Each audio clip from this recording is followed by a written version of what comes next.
My name is Greg Peterson, and I welcome one and all to another one of those extraordinary evenings at the Robert H. Jackson Center.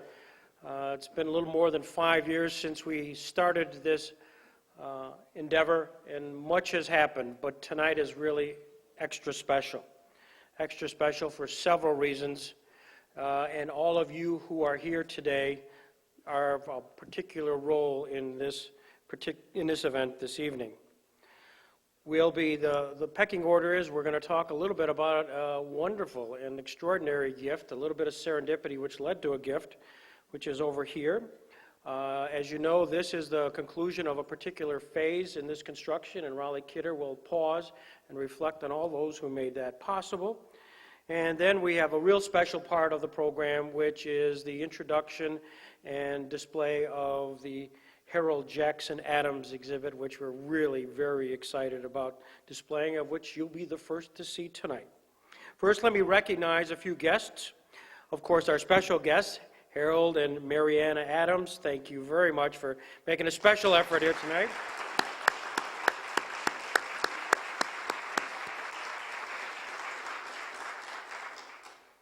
Harold and Mariana's daughter, we have Paula and David Stearns. Paula, thank you very much.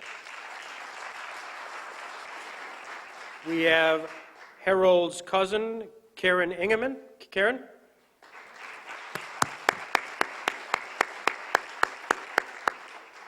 And Robert Jackson's grandson and his wife, Tom and Phyllis Loftus, who came up from Virginia a few minutes ago, so thank you.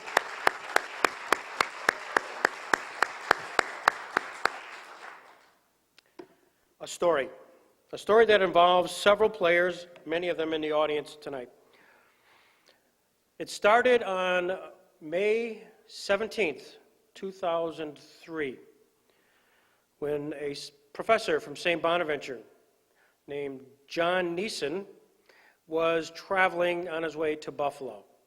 And as he was listening to NPR, station he doesn't always listen to, but nevertheless was listening, there was the dedication of the Robert H. Jackson Center, and the principal speaker was Chief Justice William Rehnquist. That was imprinted on John Neeson. And John, if you want to wave, just because I'm going to talk about you here for a second.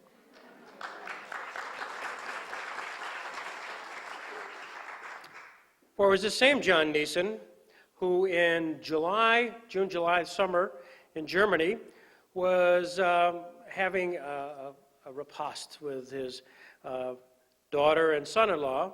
Son-in-law was Major Michael Blahovic. Major Michael Blahovic from the Bamberg Army base. And during the course of the conversation, while John was talking about what was going on in the Southern Tier, talked about the Jackson Center, talked about the event of William Rehnquist, only to learn from Major Blahovic that in fact on the Bamberg Army base was a relic which was in the form of a desk that was used by one Robert H. Jackson at Nuremberg.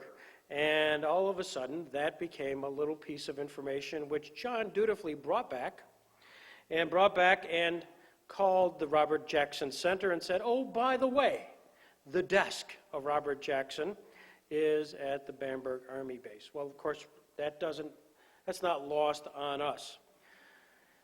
In January of 2004, John Barrett and I, together with Warren Erickson, were invited to go to Nuremberg.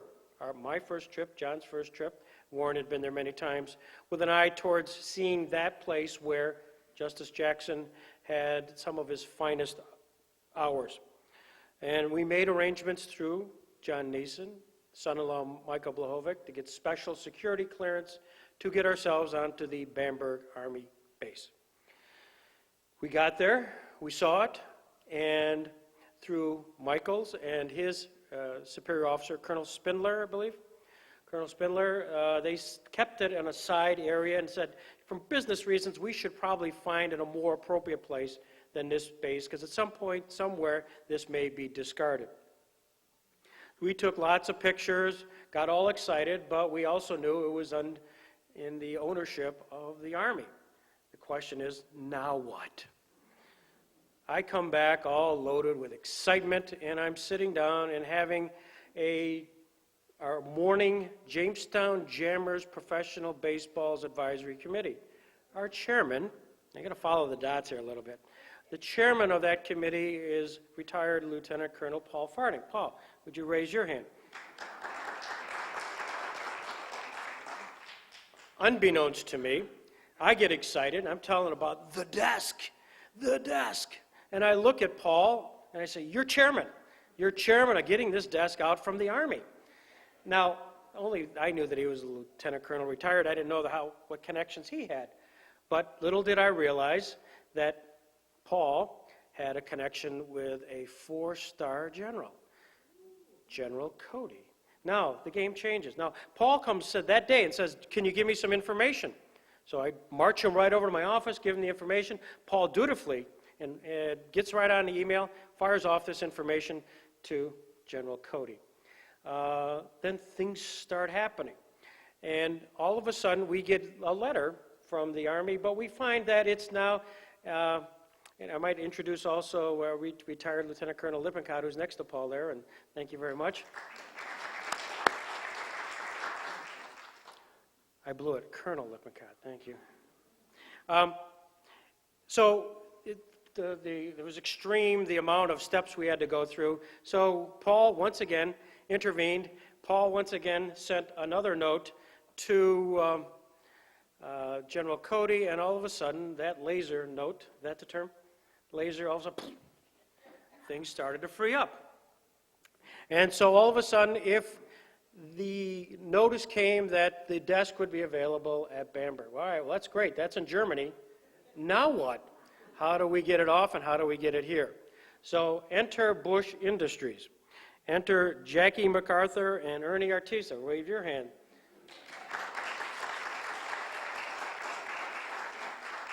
Bush Industries has a plant in Germany. So I called. In fact, I may have seen you at Walmart or something, Ernie, and said, you're the chairman of getting the thing over here. Again, little did I realize that afternoon, phone calls started to be made. Jackie made calls over there to the plant, and all of a sudden, a triangular events where Jackie from Faulkner would call over to their plant in Germany, which is about 2 hours from Bamberg, and somehow they connected, and one day, I'll never forget it, I forget if it was Jackie or Ernie, called me and said, we got it. So they got it. Now, what does that mean? That means it's off the Army base and on its way to Bush Industries in Germany. And we had no idea, to be honest with you, when this would occur, but we knew at least it was in private hands, and I liked it a lot. So a few months went by, and then all of a sudden, a phone call from Ernie saying, it's here. It's in Chautauqua County. Well, the next day, Paul Farding, Warren Erickson, Greg Peterson met the desk, which was wrapped up as if it was Tutankhamun's, sarcophagus. It was 80 layers, right? I mean, it was unbelievable. This was the unbelievable relic that Bush Industries was going to make sure that, in fact, was here. So then, all of a sudden, it came. So we came, and there are pictures floating around of Warren Erickson, Paul Farding, Greg Peterson, crawling on their backs, their stomachs, looking at everything humanly possible under this thing. Now, what you're going to see here is this desk. And in a minute, I'm going to call up General Wellman to come join us to talk and to make a presentation. But before that, the desk you see was not in exactly what you'll be seeing, how it came here. And there is another person who needs to raise their hand because we're going to ooh and ah when we do see it, Susan DiFacenzo, who took the desk. So, Susan?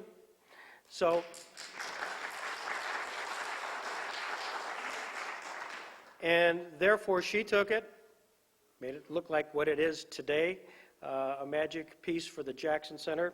And I can't wait for the conclusion of this because in just a second, somebody will actually present it to us. So with all those people, you can just see how it went from John Neeson, Major Blahovic, John Barrett.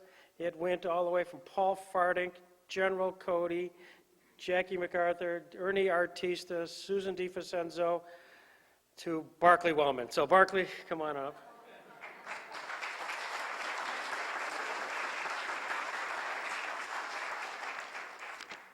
Thanks, Greg. Gives me a great deal of pleasure to be part of this dedication ceremony, being from Jamestown. And so much has happened with the Robert H. Jackson Center in 5 short years. I'm just amazed at what occurs. And as Greg said, a little something happens, and you hear something someplace, and all of a sudden it just occurs. It's fantastic. Anyway, you heard the story and how they had to get up pretty high. 4 stars is as high as it gets in the Army. And I've got a letter here from General Cody, whose current title is Vice Chief of Staff. That's second in command in the Army. To Roland Kidder, dear Mr. Kidder, thank you for the invitation to attend your dedication ceremony of the desk used by Supreme Court Justice Robert H. Jackson in his role as Chief American Prosecutor at the Nuremberg trials following World War II. Unfortunately, as I have stated previously, I will be unable to attend. While I could not be present to dedicate the desk, it was my pleasure to assist in recovering this important piece of history for display and exhibit. The Robert H. Jackson Center is an outstanding institution devoted to educating the American people on the way justice should be served. Sincerely, Richard A. Cody, General, United States Army. Quite a letter.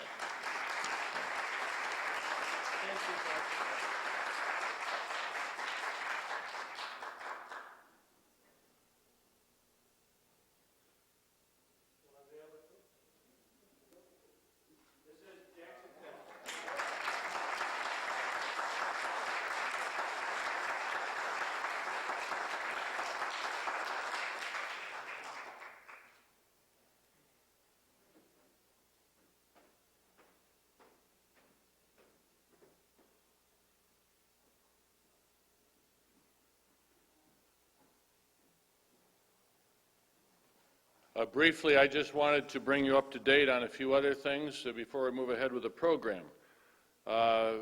We are, as you can see coming in tonight, still in the midst of a construction program. We're putting down some beautiful flagstone out there in that entrance room. We have heat there now. It's going to be, I think, a real nice place to leave your coats when it's cold in the wintertime, but it's not quite done tonight. Starting the 27th of November, scaffolding will start going up in this auditorium. There will be sprinklers in here. There will be a newly painted ceiling. The seats you're sitting in will be moved out, and it won't be quite like climbing a mountain when you go up those steps anymore. We're going to try and make it a little easier for you to sit in this auditorium.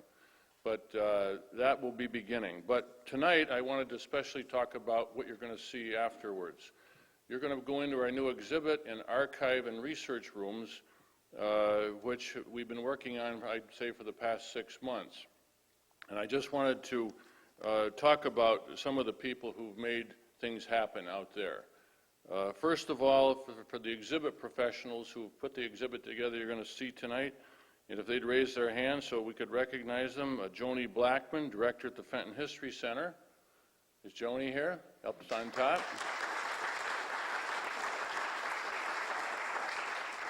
I didn't see him, but I think he's said he was going to be here. James O'Brien, who's director of the McClurg Museum.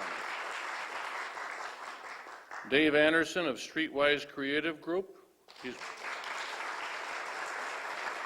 a consultant representing the Jackson Center in this effort, Linda Cowan.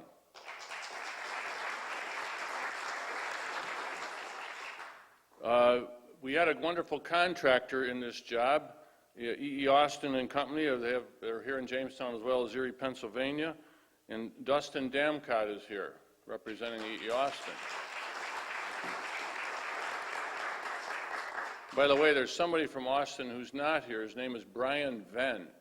And we decided to delay the start of the next construction job till the 27th of November because we want Brian Venn back on this job.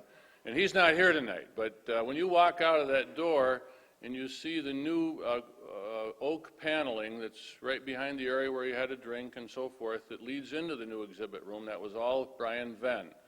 And he's a terrific guy, and we're happy he's coming back. Our architects for this job were Habiter and Associates, and Dave Walder and Randy Beckrinker here representing the company. Jim McIntyre with the electrical contractor, and he's here. Alstrom Schaefer Electric, and I don't think King's Heating is here, but maybe they are. King's Heating? Okay. Then finally, I wanted to mention, we wouldn't have done any of this without some funding. And Bill Parman's not here, but he helped us in getting a New York State Community Capital Assistance Grant, and the Ralph C. Sheldon Foundation of Jamestown helped us. So that everybody who made that room possible, I want to thank you very much here tonight. And finally, for this little part of the program, I wanted to say that once this exhibit opens tonight, it's going to be open for the public here in Jamestown. And you came in the door out here and probably came this way tonight. But if you have a little time after we're done with our official program and you have time to go back in the old mansion, we're decorated for Christmas.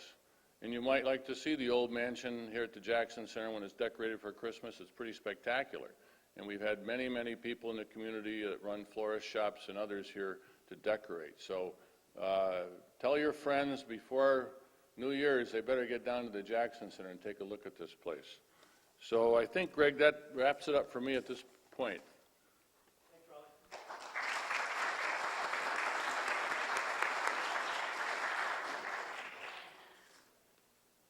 The person we're here to honor, Harold Adams. Harold, we all have stories about Harold, but let me talk a little bit about the Jackson Center part of the Harold Adams story. It predates the Jackson Center. For 1999, I had a chance to sit down and interview Harold Adams. And it was a 2-hour interview, and it basically jettisoned me into an area of interest called Robert H. Jackson. And Harold used to hang around, the banks, and we'd see him around, but never connected the two. And when I thought that was kind of a nice connection, then I thought historical curiosity, so I think you're one of my first interviews, Harold, and certainly the first one on Jackson, which ultimately led to, of all things, we put together my first video, if you imagine. We showed at a hot stove luncheon, Paul, dealing with baseball. We took a day off and talked about Nuremberg, if you can imagine. So there was the segue, John, between baseball and Robert Jackson. We have yet to find any other connections at all. When the Jackson Center was started, literally right here with Carl Kappa, Betty Linnae, Dan Braden, and Harold Adams, in January of 2001, it was a magic moment, and Harold was right there. And after Betty and Carl, then Betty, had expressed their interest in participating in something called the Jackson Center and financially participating, and we talked at great lengths, it was Harold who buttonholed a guy named Dan Bratton. It was Harold who sat down and they talked, and it was Dan who then said, this is really something special. He got to know Harold. He got to actually hold and touch a person who was a Jackson relative. And the next day, Dan Bratton climbed on board as our first executive director. So we had Carl, we had Betty, we had Dan, we had the Gebby Foundation folks here, and we had Harold working this crowd. And the last thing we said as we were leaving here was, Harold says, I want to just say something quickly, and you pointed, you may not have recalled this, but it's in the memo. You pointed upstairs, and I'm sure my uncle would concur with everything that transpired here today. And that was the end of our magic moment where everything came together in January of 2001. Now, it was a secret that this Jackson Center was proceeding. It was a secret because we weren't sure the Masons were going to agree to sell this place. So we kept it undercover until the very first speech on behalf of this incorporated Robert H. Jackson Center occurred in the town of Carroll, the town of Carroll Historical Society. And who gave that speech? Harold Jackson Adams, the first. So many parts along the way, Harold Jackson Adams was the first. And it included being on the first board and being one of the charter members of the board, and continues to be on the board, having witnessed a whole lot of things that have occurred in this last 5 years. Now, I have listened to Harold and videotaped Harold, and probably some of you don't know all there is to know about Harold, so we're going to pause now and show a brief little video of Harold Adams according to Harold Adams.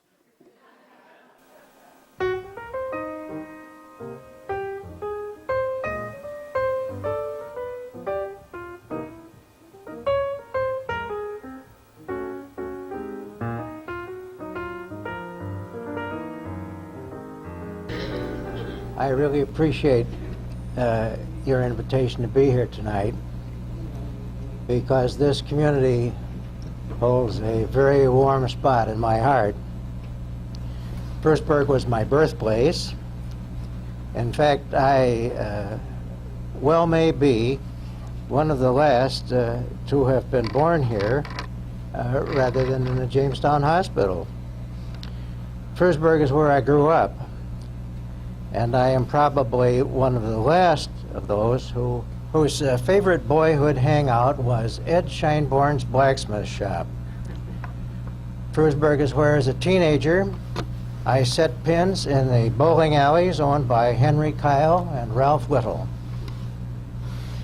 and where I went to the movies once or twice a week at the old Garfield Theater, now the site of Quality Markets. It was Frewsburg High School that allowed me to become a graduate in 1945, and Frewsburg was the home of a cute little classmate named Mary Anna Gerhardt, who 7 years later became my first and only wife. So you see, I'm a Frewsburg product, and proud to be so. Now, of course, the reason you came tonight is to hear about another Frewsburg boy, Robert Howard Jackson. Throughout his life, Robert Jackson was very close to his family here, especially to his mother, his sister Helen, and later to his favorite and only nephew, Harold Jackson Adams. I remember many holiday celebrations at the Jackson home on Fairmount Avenue in Jamestown. I remember going horseback riding with him, cruising on his boat, the Alibi, going on picnics, driving around the countryside in his Buick convertible, and climbing Jackson Hill with him. In my senior year at Frewsburg High, Principal Leland Sanborn asked if I would write and invite Justice Jackson to speak at our commencement in June. On April 16th, 1945, I received this note from him. Dear Harold, I have your letter, and if ever I had any reluctance about coming to Frewsburg High School to make a speech, you have melted it. I would like to come and will try to do so, but I cannot give you an ironclad guarantee just now. Subject to the hazards of the time and the demands of my office, I shall accept the invitation. But on the 3rd of May, he wrote again. Dear Harold, you have probably seen the announcement of the President that he has asked me to undertake the trial of war criminals. It is a big job, and a good deal of it will have to be done in Europe. The chances are that I will not be here by the 26th of June. I shall have to cancel the promise I made to you because, much as I want to obey your orders, I have had orders from just a little higher source.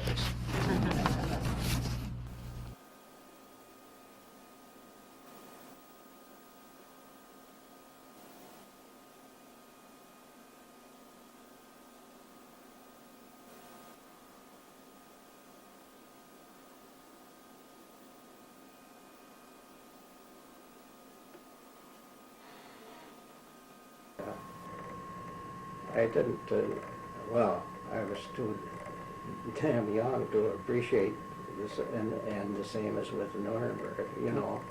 Gee, it was great to be there, but I didn't, at the time, appreciate it's being one of the high water marks in human history. That's right. Yeah. So. How'd you get there? How'd you get to Nuremberg? Oh, I was stationed near Munich, and I was in the 1st Division. After the war, I saw no combat, and so as the day it came for the judgment to be pronounced, You knew about it. but of course, everybody knew about it, and everybody wanted to get there. My uncle had the temporary rank of brigadier general, so he got me transferred down there for a couple of days. No kidding. Yeah, they arranged for a jeep to pick me up and drive me down. Did you call him, or did you lie right? No, In fact, I didn't even know that he was back in Germany at that point.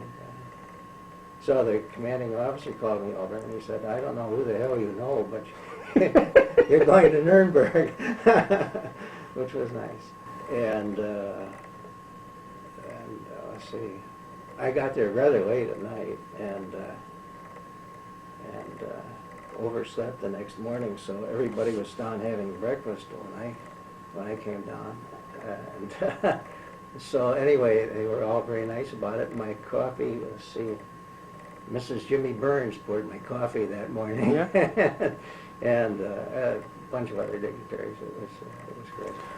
So the procedure in the morning was to just announce whether they were found guilty or innocent. Then in the afternoon, they pronounced sentence on the ones who were found guilty. So that was the morning. Then I had lunch that noon in my uncle's chamber with General Lucius Clay. Here my a PFC having lunch with General Clay and my uncle, which was quite interesting. After it's all said and done, next day you had to head back? Yes. I hitched a ride back, sort of. There was a liquor convoy going back up to Munich, so I got guard duty. And that was a position of some responsibility. A convoy of booze was worth an awful lot of money in Germany at that time. So I got back to Munich without causing additional expense to the American taxpayer.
Terrific! Terrific!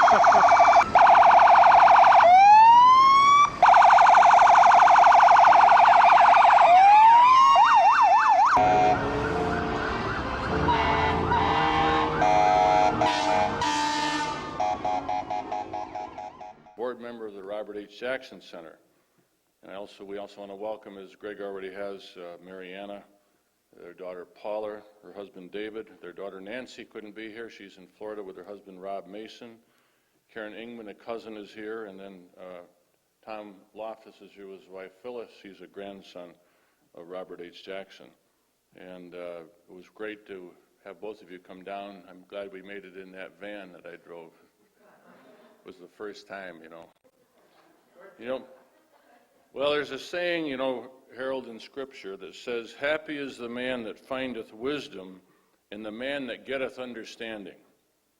And I've always felt that Harold Adams must have a lot of wisdom and understanding, because I've never met anybody happier, who celebrates life more, who always has a positive, upbeat, and encouraging comment to make. However, if there's another word for me that describes Harold, it would be gentleman. Harold, if there's one thing about you that has always hit me, is your good nature and your deference towards others.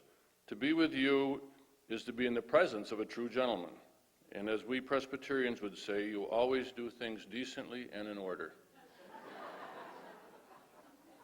You and I have known each other for many years, but I think we've gotten to know each other better since we've both been involved here at the Jackson Center. It's also been a time when I've been getting to know more about your uncle, Robert H. Jackson. Others know better than I, but I would say that many of the things I have been told and read about Robert H. Jackson are things I see in you. When you dress with that shirt, tie, and handkerchief in that spiffy, immaculate way, I can see your Uncle Bob. When you crack one of your wry jokes, I can see the two of you walking in the woods along the Potomac at Hickory Hill or laughing and talking at a family picnic. And so, Harold, I believe you are a chip off the old block, and there's a lot of Jackson in you. There are many experiences that I'm sure you reminisce with your uncle, but I would imagine that on one of those walks or on one of those summer picnics, you probably told him what a thrill it was that day when you got invited down to Nuremberg for the reading of the judgments.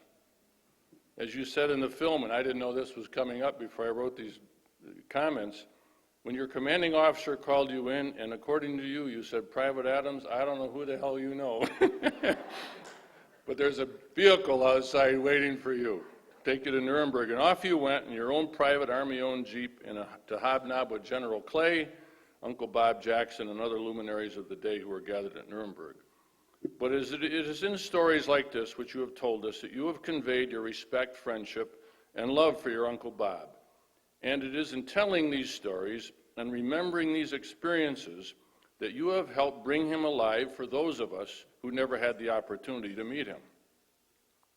You have been Bob Jackson's presence here at the new Robert H. Jackson Center, and we are deeply indebted to you for that.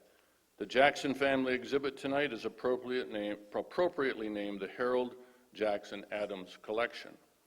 Finally tonight, I want to mention again what a delight it was when this July you and I spent that wonderful hot afternoon in Betty Sheldon's convertible, which, by the way, Harold hated all those horns going off for the whole parade. We went to that Frewsburg Gala Day parade together. Here we were driving down the street of Uncle Bob's hometown and your hometown, and I still savor that day, though we were dehydrated from the heat, and finally glad to get out of the sun, and ultimately needed a shower after it was all over, and probably a stiff drink. But Harold, you've been a tremendous supporter of this center, and we couldn't have gotten to this point without you. And thank you for being a part of this and for bringing to life the name that graces this place, Robert H. Jackson.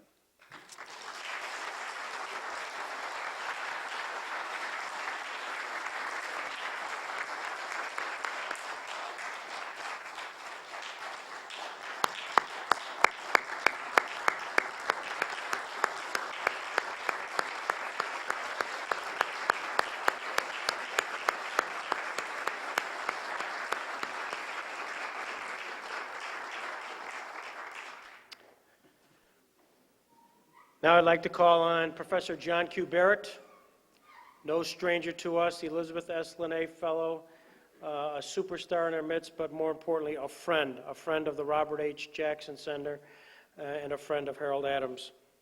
John?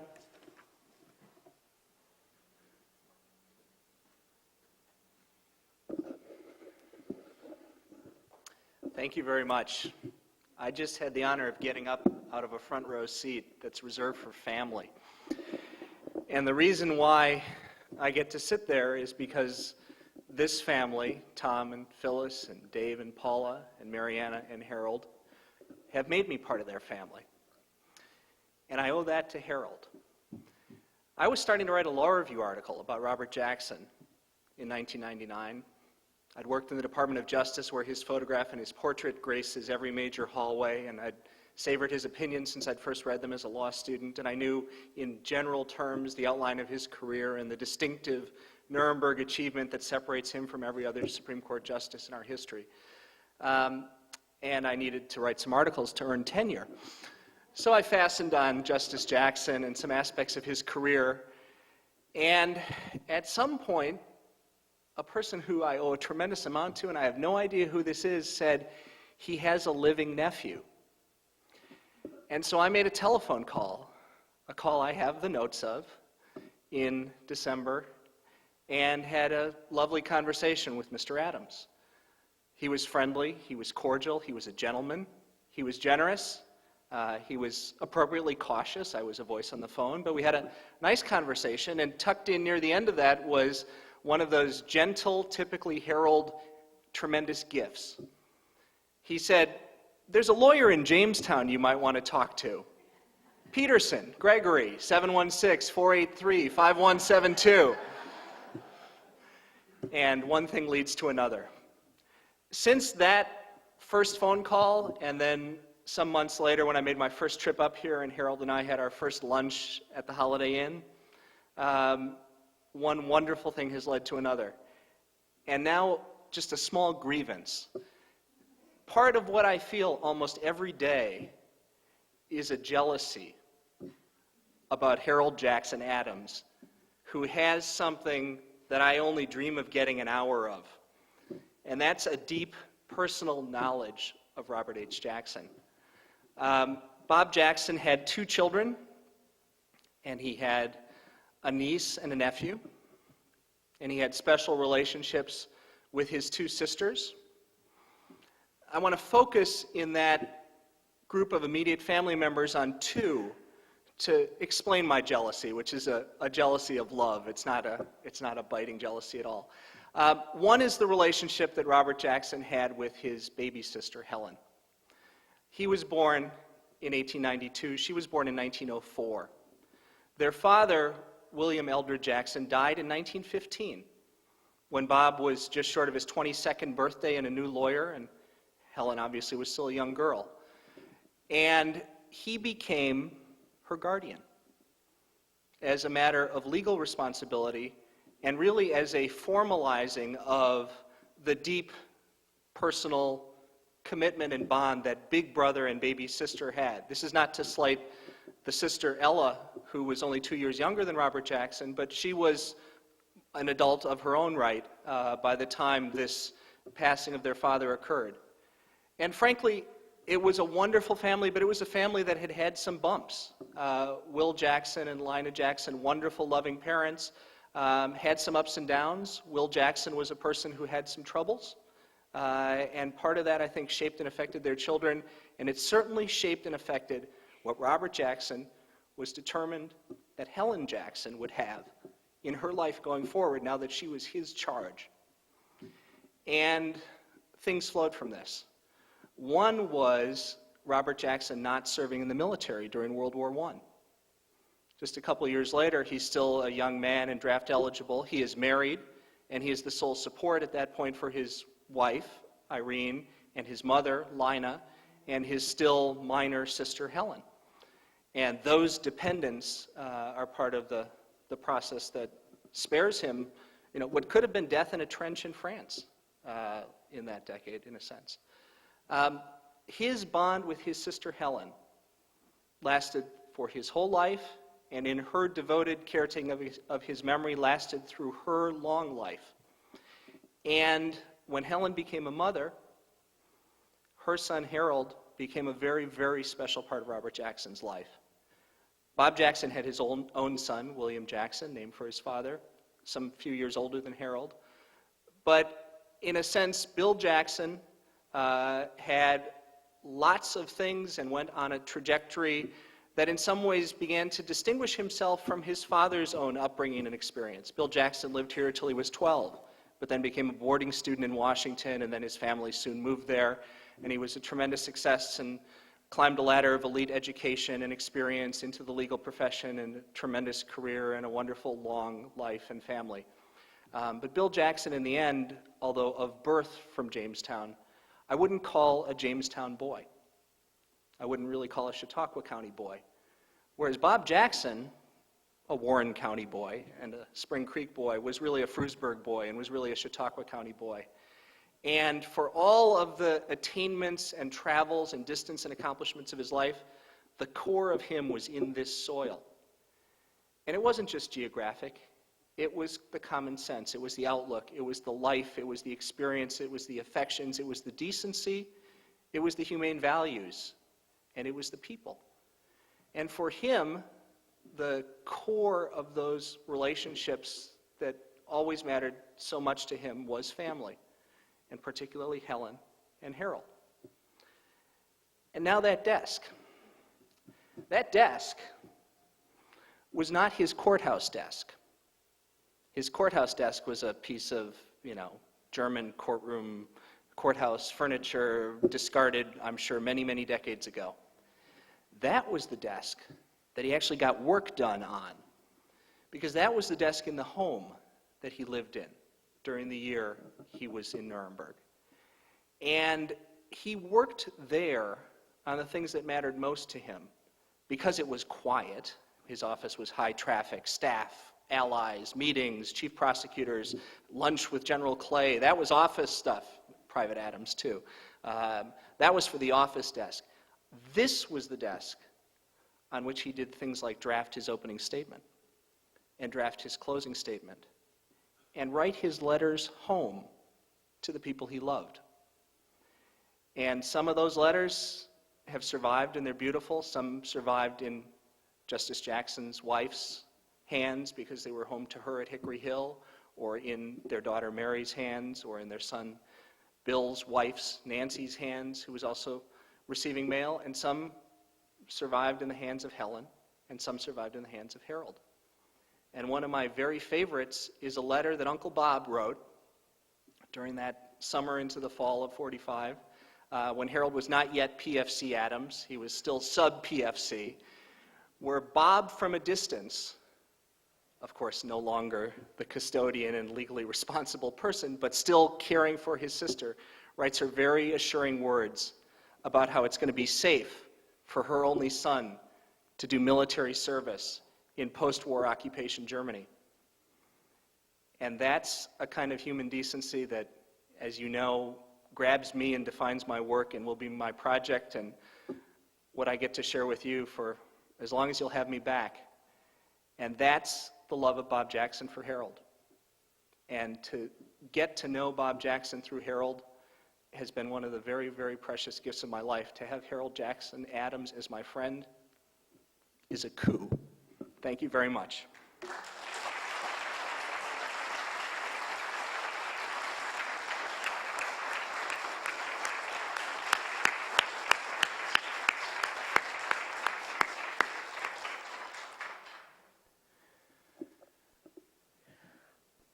As Harold asked to say a few words, and we're going to give him the opportunity. As he's coming forward, I want to, of course, thank all those and remind everybody that as we conclude this, that there will be a ribbon cutting and the opening of the Harold Jackson Adams exhibit will be shortly thereafter. So, Harold? Yeah, sure. Yeah, he said, don't spill the wine. Yeah. Here's a guy that's focused.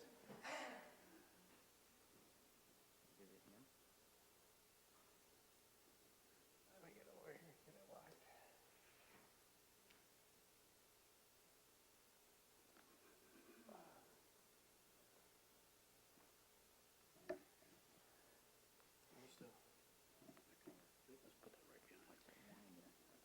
What in the world can I say?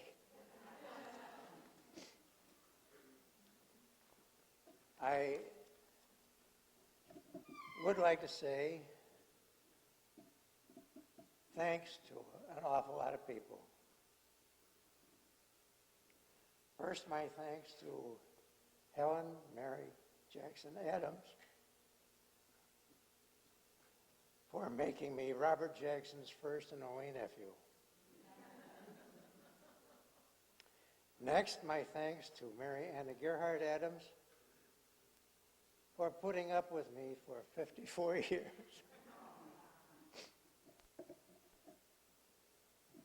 I'd also like to thank Paula Elizabeth Adams Stearns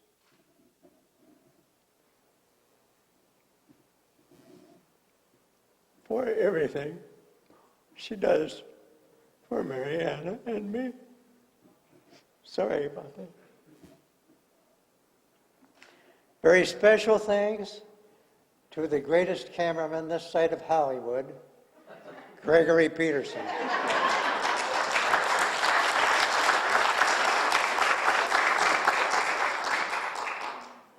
To my chauffeur, Raleigh Kidder.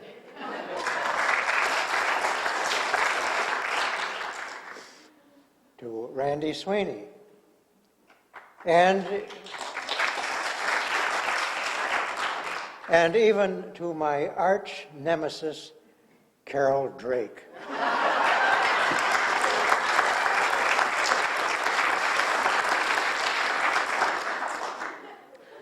Most special thanks of all to Professor John Q. Barrett.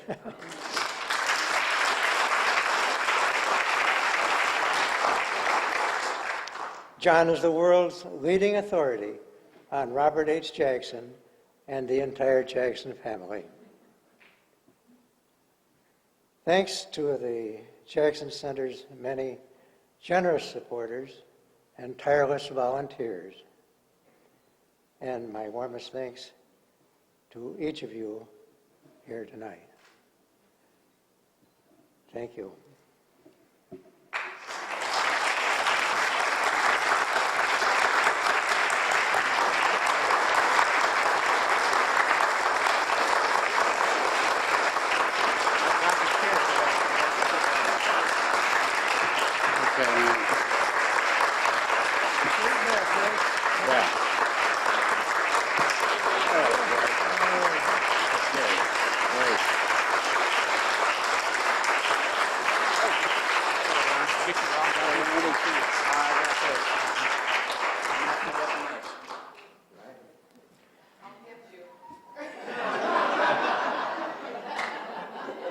Carol, you want the mic? With that, wow, we stand adjourned, and we will be proceeding over to the lobby area, and there, David and, let's see, Dustin, Raleigh, and I will, together with Harold, will be opening up the exhibit here. Please join us.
Right behind you.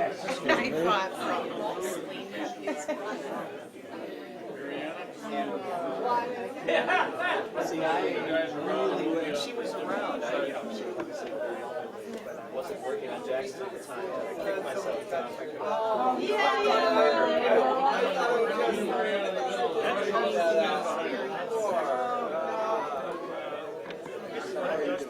Where's Dustin?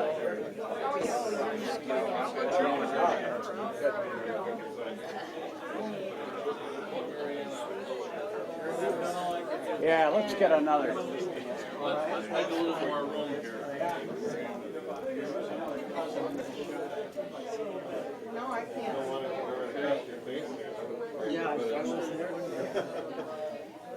Is Dustin Damcott here?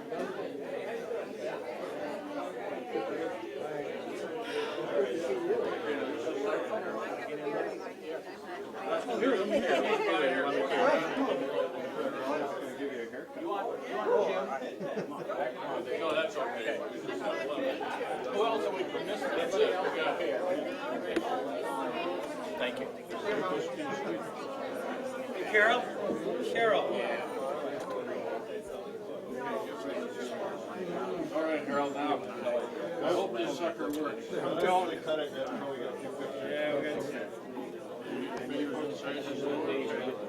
Wait for him. He'll tell you. It's all Dave. Dave will control. All about Dave. It's always about Dave. No, that's looking pretty good. Let's see. Okay, everybody at me? Okay, you want to go ahead and cut the ribbon, Harold and Raleigh? Okay, here we are.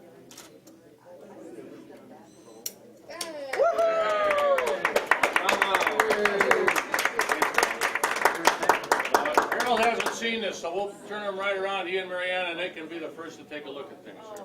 Either way. Point in.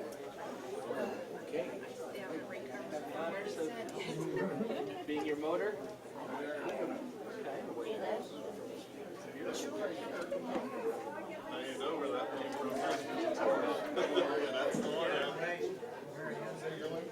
Yeah, you might want to. Yeah, I'm gonna grab that.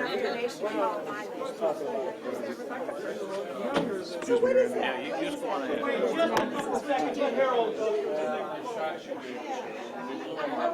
This is you on the pony, maybe not. There's you and Buster, and maybe she gets over here by your wife so you can take a look.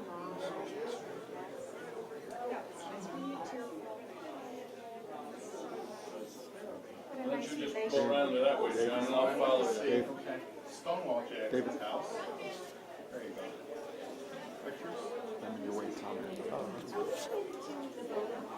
Even as a young man, Harold, you look good in a tie, but it's not a bow tie. No, well, it was the justice who told me how to tie him. Okay, okay. Yeah, he was up for some reason. Anyway, he was staying at my mother's. And I like your necktie. Yeah. I wish I had one to know how to tie it. So he gave me one of his. Yeah. And showed me how to tie it.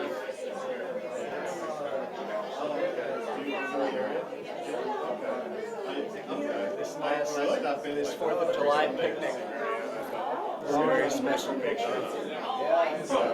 By default, I can kill two birds with one stone. Hey, folks, you can pull in this way, that's fine. All casual from here on out.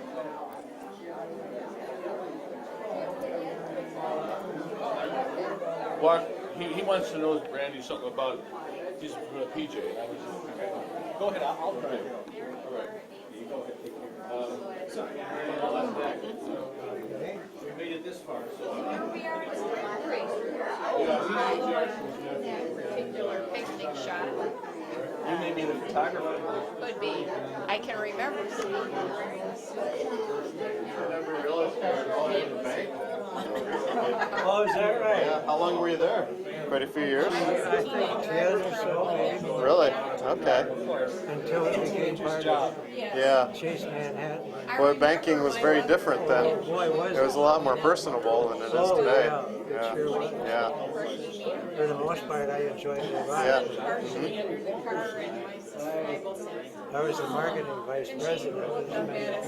Oh, were you? Oh, yeah. So you were on the corner of Main and 3rd, right?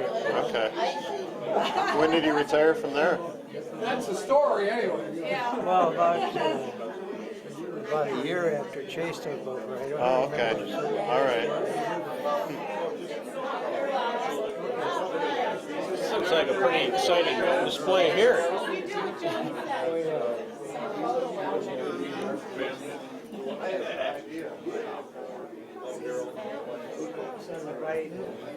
Good luck Tim Buckyard, who was Julia's husband. And he was killed in an automobile. He was a tremendous architect. Did work on the Capitol or Mayflower Hotel, you name it. He was one of the real best. And by golly, the cops were chasing a driver one night, and they plowed right into him. Good luck and killed him. Yeah. Sad stories you don't want to hear about. That's right. See these on the other side here? See on this side over here? On the left? Yeah, I think, well, I've seen them already. We need to keep up with Mariana, so. Right.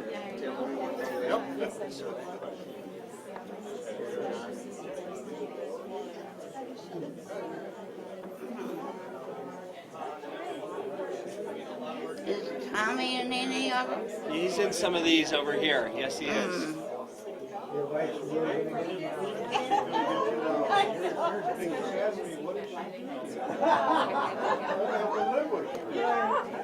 There are a few before your time. Sure. My uncle yeah, like that in the summer.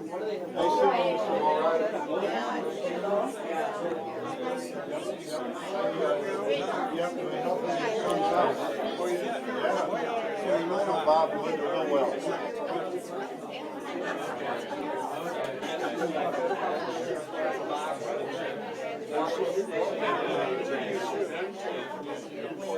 Where did the hat come from? You know, I don't know. The what? The hat. We'll have to ask Joni. It's something like, it's not a hat you recognize then. No, it's not. Yes, no. Yeah. Right. Maybe there's a little liberty taken.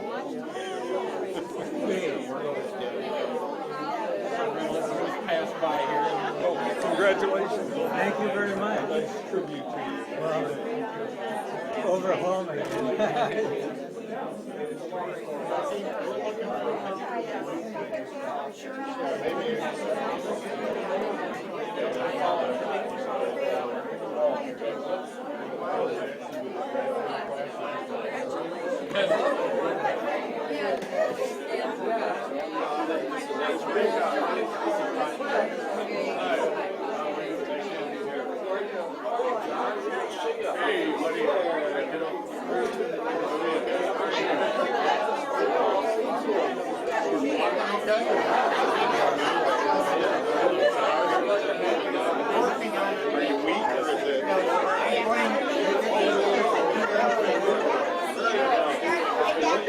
Do they come to your house or there's your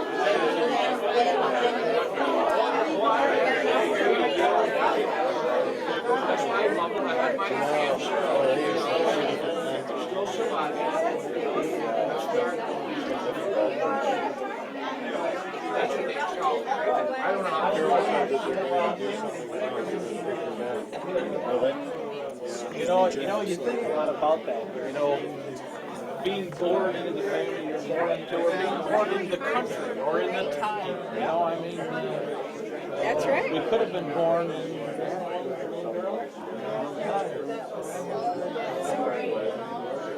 Very touching. Whole thing. Yeah, right. I'm glad I know you. Judge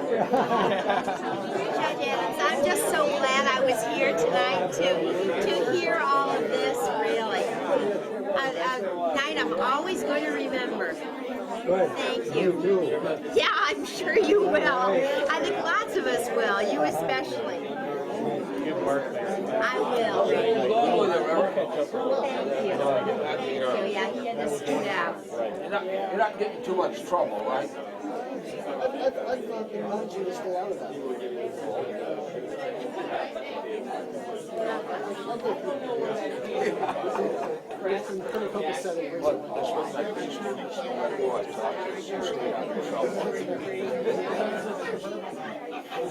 This is great. This is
How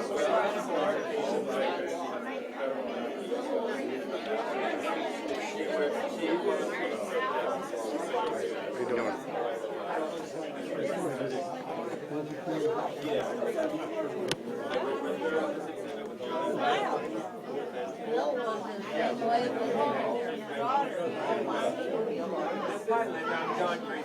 What comes to mind, Harold, when you look at some of these? Oh, a lot of memories. I bet. Picture of Harold up here on the wall.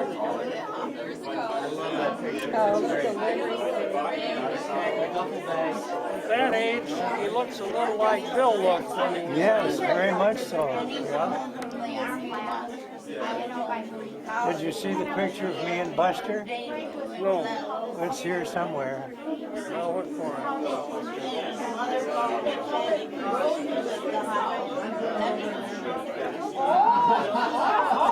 I didn't realize William Eldred had the same name as Bob's son. Yes. Yep, that's right. I knew that Jackson had horses in the work road. Absolutely. Never without at least one. Yeah. You know, my father, Elmer Howard, and Jackson were sometimes married. Not Bill. He didn't give a darn about it. But Mary and myself would ride down on Sunday morning to Cruiseburg when we to Sugar Grove. Oh, yeah, And it right. was quite a ride. Yes. And we'd go down there and we'd have breakfast at the Sugar Grove Inn. Oh, yeah. And then we'd ride back until early afternoon. Yeah. I would wear that to a dog race. Oh, nice. The horse. Yeah, she had Yeah. she was the horse. She was more horsey than I was. I had a horse named Worthwhile. I didn't care too much about showing. And Worthwhile was great for the road class. Remember the road class? And Mary would ride Worthwhile.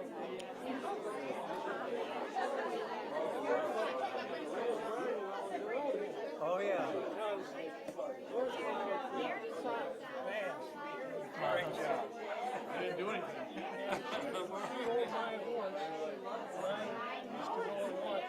Oh, yeah. I tried a little showing, but I wasn't good. She was one heck of a rider. And the last horse, oh, yeah, the last horse she had at Lakewood was Happy Days. Yeah, Yeah. I remember that. That was a real horse, I'll tell you. I rode it one time, and that was it. It was too much horse for me. Of course, I was just a kid at the time. Well, Mary was a good horse. Oh, you're darn She was right. fearless. Yes, she was. Yeah. Good to see you, Bob. You don't look any different. Look at that. It's true. It's true that you don't look any different. That's right. I know it. We're still trying to figure out, Harold was asking about the hat. He doesn't recognize the hat. Go with the flow, Harold. It's not one of Carol's projects, you know how she is. I didn't do that.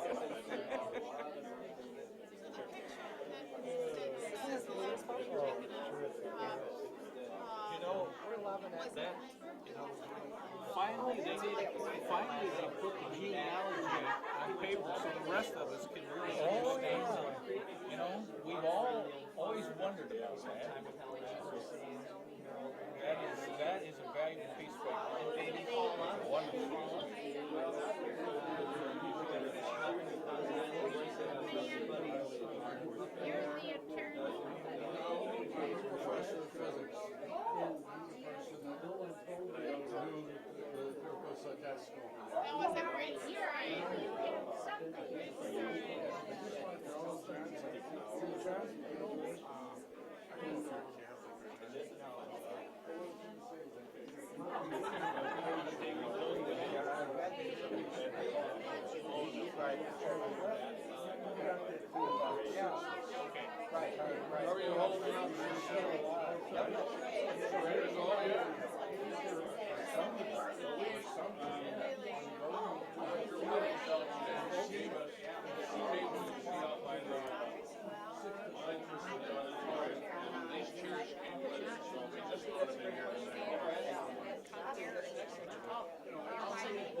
He came right back to